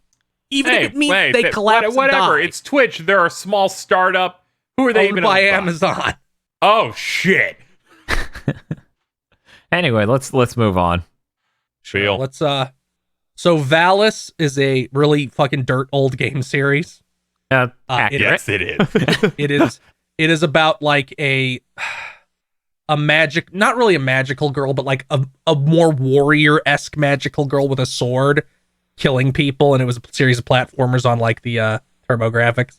It's literally I think it's its 35th anniversary, so it's literally older than anyone on this podcast network. But they launched a 35th anniversary site, which, considering the series has been dead for a long time, probably 20 years at least. Yeah, they might be something doing like something. I could see them like shitting out some little $20 thing. The idea. I think they said they were doing a collection, right? Did they not? They didn't see anything about it. By the way, the last Valis game released was Valis X, an erotic visual novel released for Windows in 2006 to celebrate the 20th anniversary of the series. Okay, that shit. That's what I was gonna say. It's like the idea. It's like we opened an anniversary site. For almost half the time we've been alive, we've done nothing. Valis X is divided into 5 episodes that retell the stories of the first 4 games, including copious amounts of lesbian acts and tentacle erotica. Whoa. I thought the new art they had made looked like Dojin quality. Of like there's something about it. Switch port. Just make a switch port for that, and please bang my wife. Yeah, thank you, Stealth 40K. Apparently, Super Valis 4 is going to appear as a part of the Nintendo Switch Online Game Collection starting December 18th. Cool. So the day after this recording. Yeah, I had fun with some of these old Valis games we played on stream. Valis is actually pretty cool. It's real weird to feel like, we made it a hentai. Is it though? And I guess not. No, I guess it's it not. Been expected. But yeah, that's neat. I hope they do something with this other than make a hentai. Breaking news: Street Fighter V Championship Edition is getting Dan Hibiki in February. Whoa! Oh, there you go. That's when he's launching. Wow! It's nuts that Dan wasn't already in here. Like, Poor Dan. They made that was the Oh, you meant like in general, not just like how long it's taken to make this one. Oh yeah. Oh no. I mean, literally, he should have been in Street Fighter V by now. But yeah, that's fair. I thought because they made that announcement for the rest of the characters, which was we're panicking, we kicked that dude out, and we're making Street Fighter 6 again. Yeah. Make another pass. Yeah. So, in regards to Bob saying it's kind of weird that they made a hentai, I submit this image. You can't tell me this isn't from Valis. I don't know that it's from Valis, but it looks like it's from Valis. So, that's from Valis. Yeah, that's what I thought. That's from the PC This is Engine. fucking me up. Yeah, okay. The dude in the back is fucking King Galleon from Lunar 1. Yes. Looks exactly like him. Totally is. He's a 90s Anime fantasy villain. Villain. Yeah. Like, I'm sure like, that if I went and watched Record of Lodos War or 3x3 Eyes, that's another one of them, I think, or any of those would be like, that's all of them are like Darth Vader, but a priest. Yes. Just give him giant shoulder pads and it's always good. I don't know. I can't deny that. I love it. Oh, you mean big shoulder pads are the best. the fantasy heroine is getting like her new outfit, and it's just Haman Karn's outfit with the headpiece. God. Oh, I can't believe that happened in this 90s fantasy thing. Impossible. Yeah, Valis is cool. Really cool. You know who's dead? Who? Oh no. Codemasters. Oh. Not yet. EA is buying Codemasters. Which is kind of like when you get told your cancer is terminal. You have some time left, but you're on the clock. They beat out Take-Two to this. Take-Two wanted to acquire Codemasters. Take-Two would have been so much better than EA. Yeah, would have been so much safer. Yeah. I was wondering if this actually fully went through because I thought they might still like do a counter offer or something, and Take-Two might take it back, but I guess not. They outbid. Yeah, so that's sad. It is. Yeah, they'll be dead soon. In sentences I read that made me almost black out. Vin Diesel is an Ark 2's executive producer and has allegedly played Ark Survival Evolved for over 1,000 hours. You know what? That sounds right. I said, why are there so many Vin Diesel vanity projects at the Game Awards? And now this is confirmed. This is a Vin Diesel vanity project. He loves Ark, so why wouldn't he want to help make another Ark? God, that's hilarious. That's like when he joined like some YouTubers like D&D thing. He's like, I love this stuff. I want to DM some games. And I'm like, I forgot. In between doing insane movies, he's also like some normal dude. I mean, Riddick is just his D&D character. He's a giant nerd. It's great. I guess we got to talk about Nindies. Yeah, there's. I only put down the shit I gave a shit about, and nobody else put anything. So I'll just recite the 3 that I gave a shit about. We forgot to watch it. Don't worry. I included the only things you should give a shit about. I skimmed it. There was only one thing I was tangentially interested in. There was like some visual novel looking game called like Nausea. Oh yeah, Nausea. But that's like a port of a Vita thing. Yeah, it was like some Japanese only thing. They got like 10s over there and like some acclaim. That I was like, that's interesting. I'll look at that when it comes out. Yeah. It kind of reminded me of Virtue's Last Reward, so I immediately was suspicious of it. You realize other people can write. Yes, I know, but it still doesn't help. That's like you find out it's like, oh no, every platformer's gonna play like Bubsy. Hey man, you'd be surprised how many people can't fucking write. Spelunky and Spelunky 2 are coming to Switch in summer 2021. I still need to try out Spelunky 2 because I really liked Spelunky 1. I forgot Spelunky 2. It's great. I dropped it because I suck ass. Yeah, that at least you're not as bad as Cornbread Pockets, where he will always end up on the spikes no matter what happens. Oh, now it's worse because I kept doing the mining level that's just filled with lava. Okay, this 4-person cat brawling game looks pretty funny. What's it called? Let me see. Fisty Fluffs. Fista Fluffs. I see. That's cool. Cyber Shadow, which is a sick-looking ninja game that's being published by Yacht Club, makers of Shovel Knight, Yeah, it's out January 26th. What's up, Bob? we got that thing announced. That got announced like a few months back. So it was published by Yacht Club. So it's cool to see him actually get a date on it. Word. Yeah, it looks really neat. I'm really excited. It looks like a nice, fast platformer. I really like those. And Grindstone, which was an Apple Arcade thing, that is like a match 4 RPG combo type thing. I'm downloading it right now. Which is that looks like, that has like, the protagonist looks like looks like an OK KO character.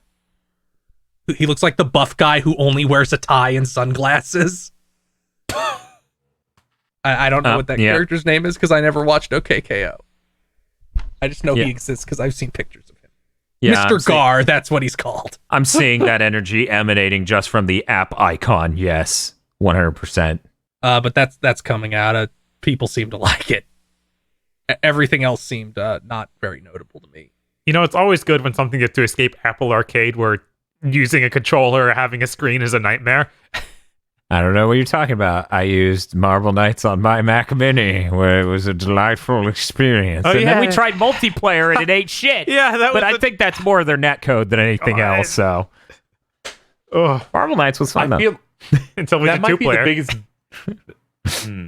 Biggest that might be the biggest dead zone for like games. Yeah, like in terms of me knowing about them, like Apple Arcade. I'll learn something about Stadia before I'll learn something about Apple Arcade. I That's agree. True. Because, like, even as someone who apparently has Apple Arcade, do you? I do, actually. Okay. I didn't know I still did. I thought I canceled it.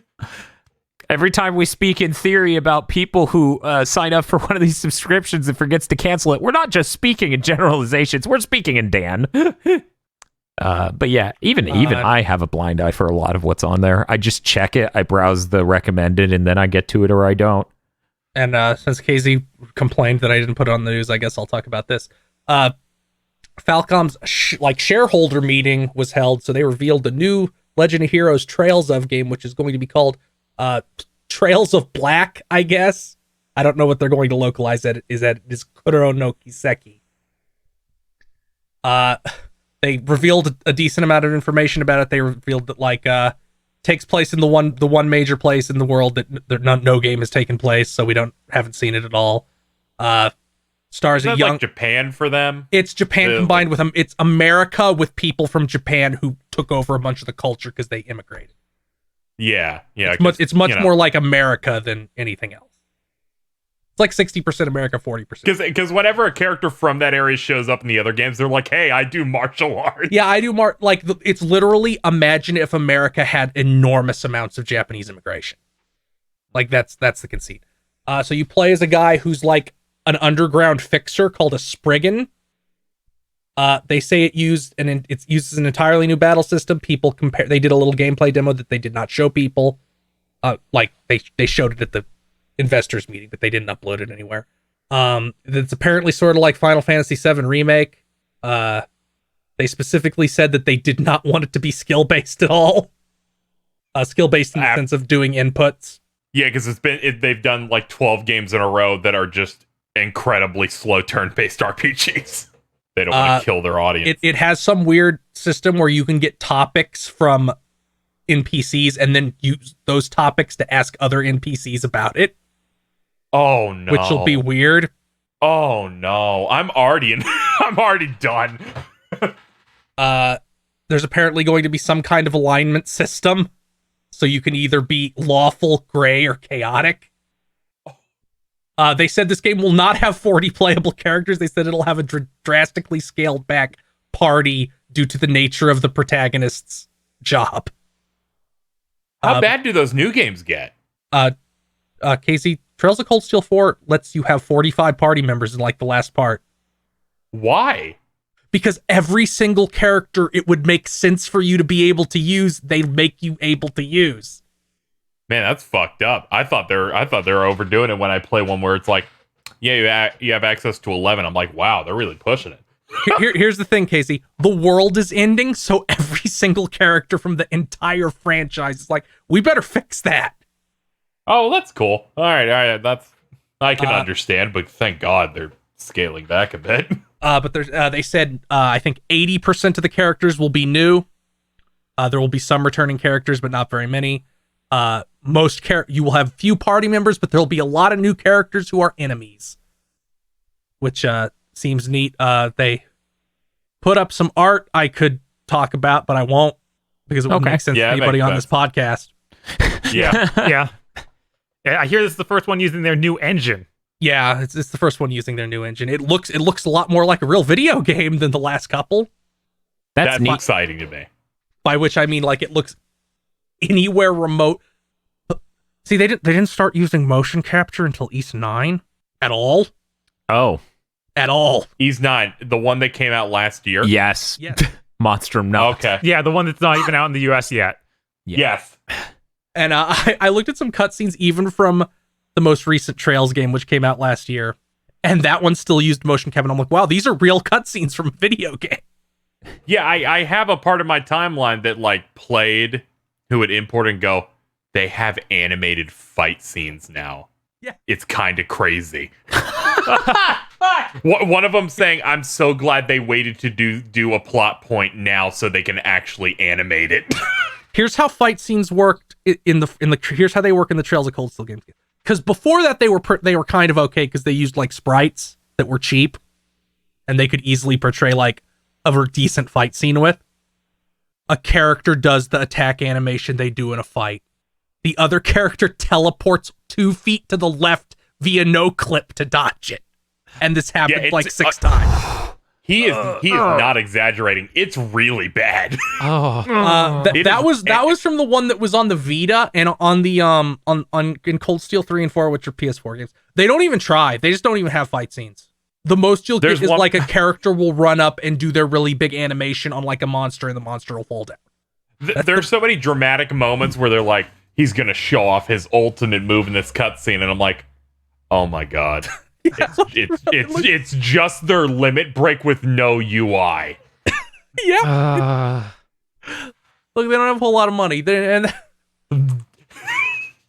don't. You're telling me the company that's still using the Fire engine up until just now doesn't have any money? Weird. So the funny thing is, looks exactly like Pokemon Sword and Shield. But the frame rate will be higher than Pokemon Sword and Shield. Oh no, it's a legendary monster. It spins around on its axis without You get that. Of course. Actually, you don't. Falcom games are one step above that. I feel like there are textures in Falcom games. Oh, neat. I don't think that's the case for Pokemon games. Well, then someone should clearly make a mod for these Falcom games that put hyper-realistic trees into them. Good. Finally, someone fixed this game. Yes, thank you. Speed tree based. The protagonist of this new game, they haven't shown his face. They've shown him from behind, and they wrote like a little prologue involving somebody coming to hire him. I think he's just Nero. Because here's the art they posted of him in his office. And the prologue is him being like, don't usually get a client before noon when a girl walks in. So he's got some real Nero energy. A little bit of I like the idea. It's like, this is going to be our first attempt to make a somewhat action RPG. I guess we'll lift Nero as our pro tag. Well, I'm looking forward to Johnny Young Bosch voicing him. They got him back in the most recent one. The guy. That's true, but they can always have him do a slightly different voice. Yeah, he has those, right? Yes, of course. He does. He has evil Johnny Young Bosch and normal Johnny Young Bosch. That's it. No, you forgot. But he also has a baby fuckboy Johnny Young Bosch, which rented. he does for the pro tag. Yeah, Rented Thurston. He has simp Johnny Young Bosch. Hey, that's a hot button issue. Please do not disrespect iconic character who was in Demon X Machina and looked weird. But that's all my news. So, Okay. Real quick, for the part you were talking about, it's an action RPG now. Did you say it's actually bad and easy, or did I miss something? They said it was more action oriented, but it was not an action game wherein you had to have skill at doing inputs. They compared it to the people who saw the demo compared it more to something like Final Fantasy VII Remake. But not as complicated as that. is what I saw a lot of translations popping up. We'll have to see. Yeah, we'll have to see. I understand them not wanting to make an action game because they already have an action series. Right. Like it seems silly to keep both or turn this into that when they are heavies. I can understand this approach from the fact that I played through 5 of these games now. So many of them it's anime characters fighting the most shonen anime bad guys ever. Sometimes you want it to feel kind of like a fight. So I can see why they want to do some like action elements to some of this stuff. Yeah. I mean, they could also do multiple animations now because they have mocap. So I guess that fed into it a little bit. That would help. They also hired animators. They should just fully embrace and turn it into fully Grandia instead of like discount Grandia. It got. They also mentioned like all these mechanics from the last 2 Cold Steel games are gone because they don't fit with this new thing. That's good. So that's your Falcom news hour. Yeah, right. I'm gonna get my last bit of news out of the way because KZ's news is positive and mine isn't. We got the Series X back from Xbox. It doesn't fucking work. It's not even the original Series X. It doesn't download any games. We did a live stream. It's on the channel. You can watch it. It's called The Final Journey of the Xbox Series X. We're going to take a sledgehammer to it. Anyways, thank you, chat, for your support. Thank you, everyone. Xbox, weirdly enough, just today started doing follow-up calls to be like, hey, does it work? And I said, no. And they're like, go to someone else's house in the middle of a pandemic and hook it up to their internet. I'm like, I'm going to strangle you. But I guess I'm going to do it so that way I get to the inevitable end of this where Microsoft goes, oh, it works at their house? Sounds like it's your problem. Yeah. And that's insane. Yeah, because you should never say that to a customer. What's the benefit of me proving that it works on someone else's network? Right. What possible benefit is that? There's none, because if it doesn't work on their network, then I guess it could be tied to my account and your account. And somehow both of our accounts are cursed. Yeah. That's the only thing it could prove. But I'm going to do it. I imagined last night buying a Series X, it working fine. And I'm like, Dan, let me log into your account, and then it makes my Xbox just die. And it just fucking makes it so it's just a weird super virus. Yeah. That infects accounts. Yeah. So there are other people who are dealing with this problem, according to the person from tech support. They have no idea why this didn't fix it. I'm going to go through the steps because it's going to take us a while to get the tools we're going to use in our disassembly video.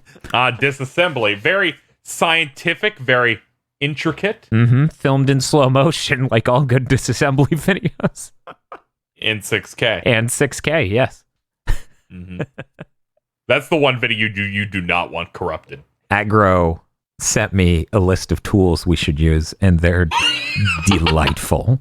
I'm sure his glasses shine, so it's just pure light. Yes.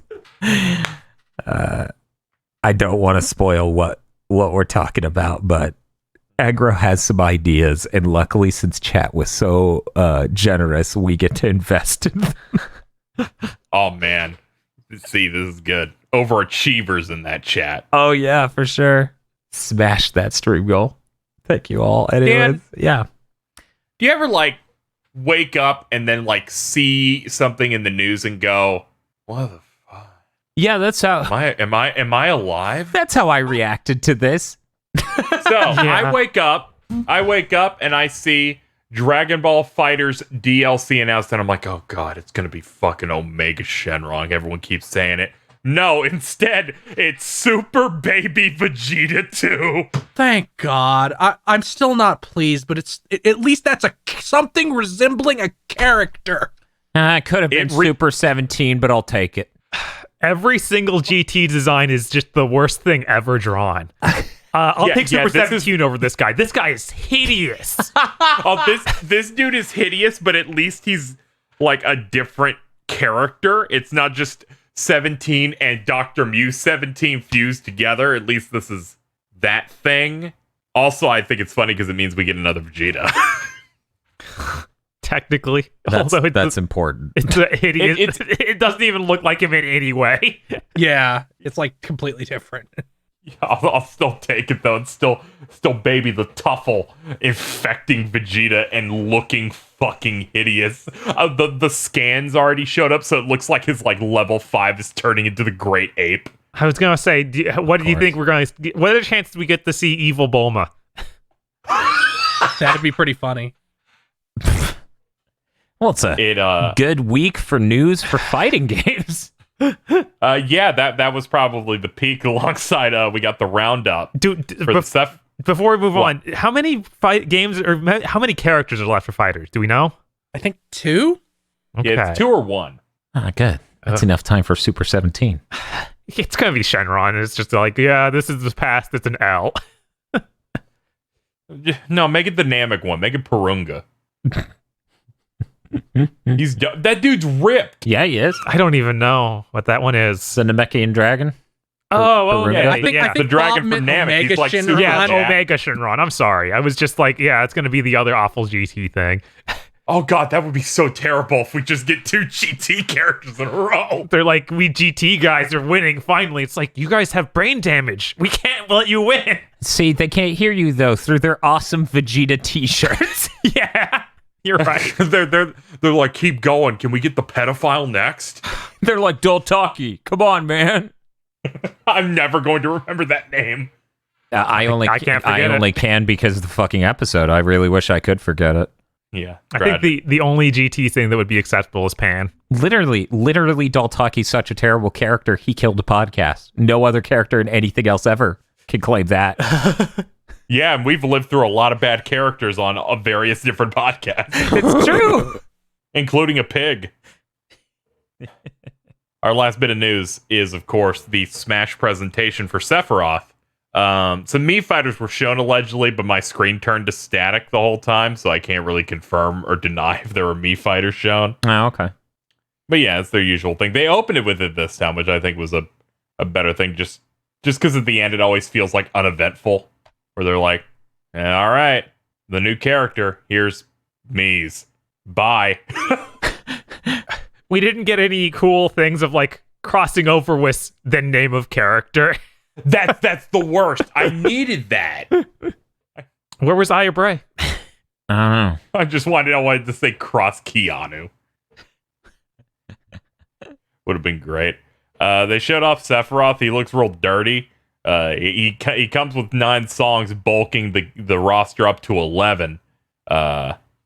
He's out now. He was already out. Where they're like, okay, if you beat the Fight Sephiroth event on any difficulty, you just unlock him before the release date, which is pretty dope. Yeah, that's cool. He looks like one of the most degenerate characters I've seen in a while. Yeah. Because it's a Dan character. Yeah, he just looks like a Ganon who actually knows magic and has even more reach and bullshit going on. I was like, oh man, I wonder what his wing's gonna do. And they're like, okay, so when you take enough damage, the wing pops out and he gets super armor on every smash attack. What? It's different depending on how many lives. So if they're down to 1, 30% of the way through their life, they just have the wing for the rest of the stuff. No, I think it's if you're 2 behind. It's related to what the other stocks people have. So Dan will have to usually take 180 damage to get it. Dude, I know. One of these days he's going to just start a match, SD twice, and then kill me, and then I'm just gonna cut ties. As he described it, I was like, ooh, that sounds hilarious. I should try that. Then he said the ending, and I was like, oh. I'm sorry, but that level of disrespect is just a little much. I figured that was inevitable. I don't know. That's what it's encouraged, even. It's the equivalent of playing Mega Man X with a fucking Guitar Hero controller. Look at this clown shit. Fuck you. I'm very excited. The shit they showed for him looked really neat. The part where you can't store your neutral beach projectile, but is ludicrously powerful if fully charged, is nuts. The fact that if you reflect it back, it does 69 to 70%. So it can kill you from 0% damage in some instances. Yes. That's nuts. I'm really looking forward to this. That's literally what we're doing as soon as we stop recording. He just stabs it to the side of the fucking level. Yeah, that was some shit. I'm just gonna live here now. Yeah, his up B being the Fox thing where you get the charge and go in any direction, but it actually owns is kind of messed up. And also he has the even more charged up version of the Octo Slash. Yeah. They also gave him a stage, unlike the Minecraft one that doesn't exist. The Minecraft one's really neat, except for the background, which looks terrible. Yeah. I still think that this is kind of a disappointment because the stage doesn't do anything Yes, other the than the reverse. background. It's the reverse of the Minecraft one, where the stage itself is aesthetically pleasing but has no mechanics or interesting design elements. The background is the ending of a fucking video game. Yeah, it's one of those things where they just made a Battlefield again, but it has a cool aesthetic on it, which I'm like, okay, it's fine. Not everyone can be like goated in the way that like a King of Fighters one is. Yeah, not everything could be the It's absolute built different. chat. The absolute chat that is Spirit Tracks. It's certainly an interesting and unique stage. Lots of fun things happen on that level, right, Phil? Yeah. Yeah, sure. I guess it's okay since Midgard does a bunch of cool stuff. I was like, oh yeah, there is another Final Fantasy VII stage. It would have been cool if it's nice that we get all these songs. I wish that since this is probably the the last Final Fantasy character we'll be seeing. If we got to see like Final Fantasy songs from throughout the history of the series in it, That would have been great. Like put Battle on the Big Bridge in there. Size of Battle from like 6 or something. Watch, Dancing it'll be Mad. like, here's Y'shtola from Final Fantasy 14 with 75 songs. I know, that would be nuts. it's like, oh man, this is the worst pick possible. But hey, the songs really pull this through. We got the entire soundtrack for Final Fantasy 14. How much did we get? 800. Yeah, exactly. We Babe is now had 5 times Just as big. came out. They had 30 more. we had to take out that song that was just Power Man, though. I was gonna say that's the only song they get. Nintendo picks a fight with Power Man. Oh no, they also need to take a Great King Moggle the 24th, which is just This Is Halloween. Yeah, no, that honestly, as much as I make fun of the other one, that one's even more obvious. That one is crazy. They got big balls over there in Japan. Yeah, because eventually the Power Man song, which is phase 2 of one of the Warring Triad, Sephiroth, Yeah. eventually it stopped sounding like Worlds Collide for a little bit. Yes, and it becomes a That really Mogg bad one drum loop chorus. never at any point is it not ripping off This Is Halloween. And it's nuts. It's like one day we're gonna get a Final Fantasy 14 expansion where the final battle's against a guy while the Beetlejuice theme plays, like from the animated TV show intro. I imagine them just stealing the Goosebumps TV show theme song. That'd be good. Now I'm just imagining they just have the Spider-Man song, just wholly lifted, but with weird lyrics. You see, I'm fucked up. I'm thinking of the fucking 90s one done by the guitars from Aerosmith. Anyway, that's news for the week. I'm really looking forward to Sephiroth. Hey Bob. Hey. Yeah, we got to get out of here. What do we have going on in the next week? I guess it's Christmas in the next Oh week. man, it is so I don't Christmas. fucking... Merry Christmas, everybody. Merry Christmas, everyone, and Merry thank Christmas, Happy Hanukkah, Happy Holidays. you for... Christmas is a metaphor. You know, the actual Christmas for isn't in this consumerism. game. Yeah, no, it certainly isn't about Jesus. That dude was born on the opposite end of the year. Anyway, Yeah. thank you all for supporting us through 100 fucking episodes of Big Think Dimension. Go watch Fat Man. Go watch Fat Man and nothing else we'll put out.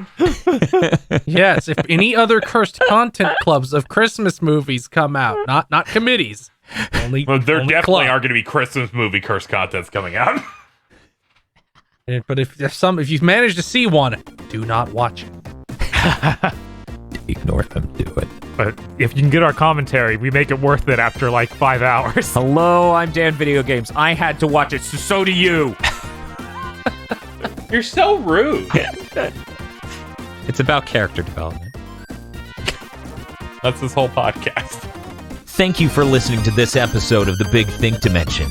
If you would like to support the GB Podcast Network, head on over to patreon.com/GB Podcast so that way you can get exclusive behind the scenes on stuff, other content. There's a lot of content. It's basically non-ending avalanche of content. So head on over there, become a $5 backer or a Podlord today.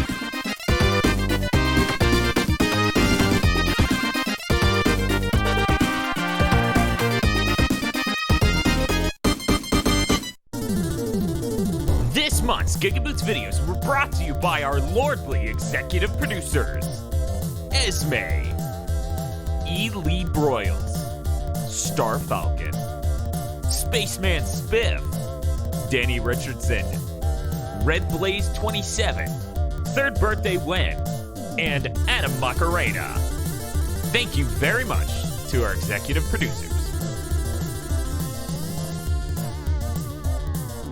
And also these guys.